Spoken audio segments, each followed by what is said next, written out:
في مقدمتهم السيد رئيس مجلس جمعية الآباء وممثل السلطة المحلية الأخ والزميل والصديق والذي لا يتأخر، الذي يؤازرنا ويعاصرنا في كل مواقفنا التربوية، السيد مصطفى بومهدي.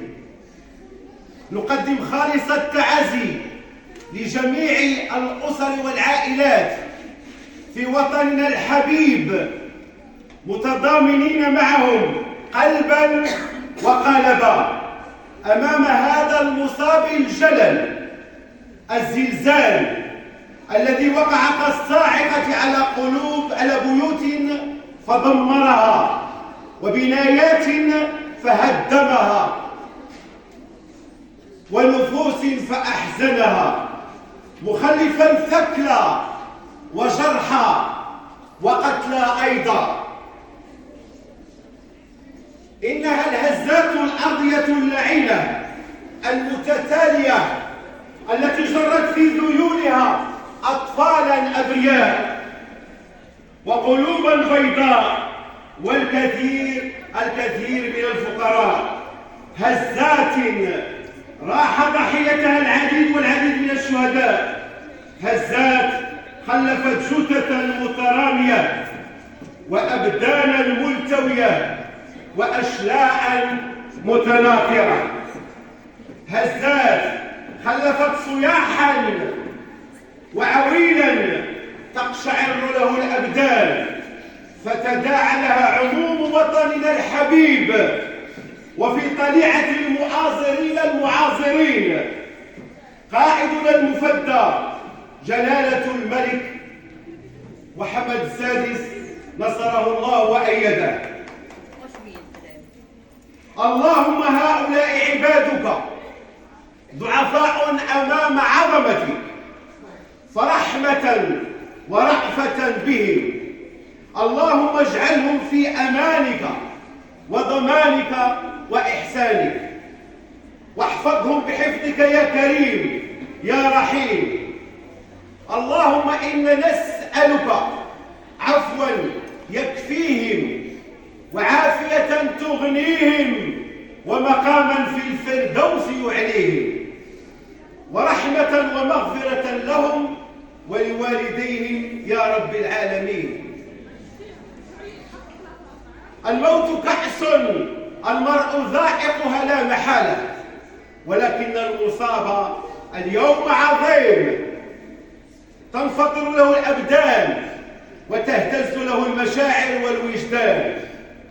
وقد صدق القائل: في ذمة الله ما ألقى وما أجد، أهذه صخرة أم هذه كبد؟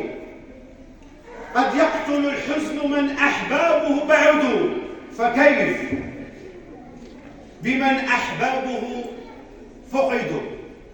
وقالت الخنساء: أذن بعينك أم بالعين عوار، أم ذرفت حين خلت من آلها الدار. فكل نفس ذائقة الموت لا محالة، الله أعطى والله أخذ والله عليه العوض، وإنا لله وإنا إليه راجعون.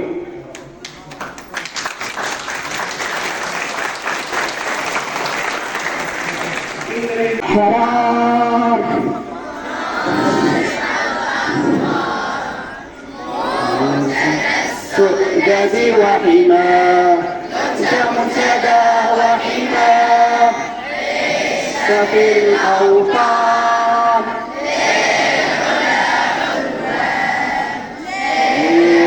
كل جنان ذكرى كل لسان بالجسد هب غداك هب لذاك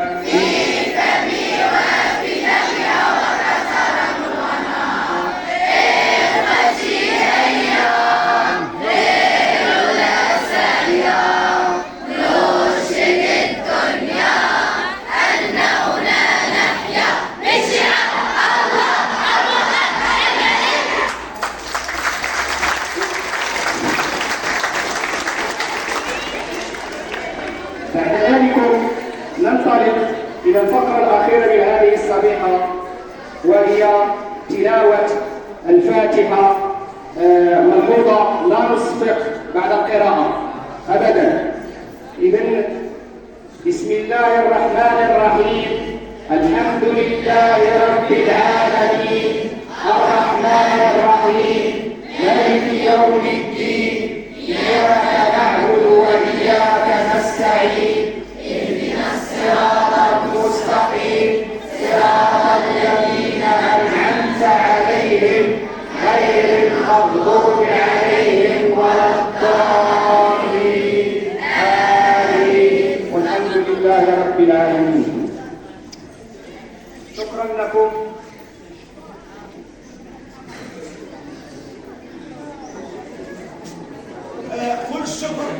كل الشكر للآباء والأمهات. الشكر موصول أيضا لكم أبنائي الأعزاء، بناتي العزيزات.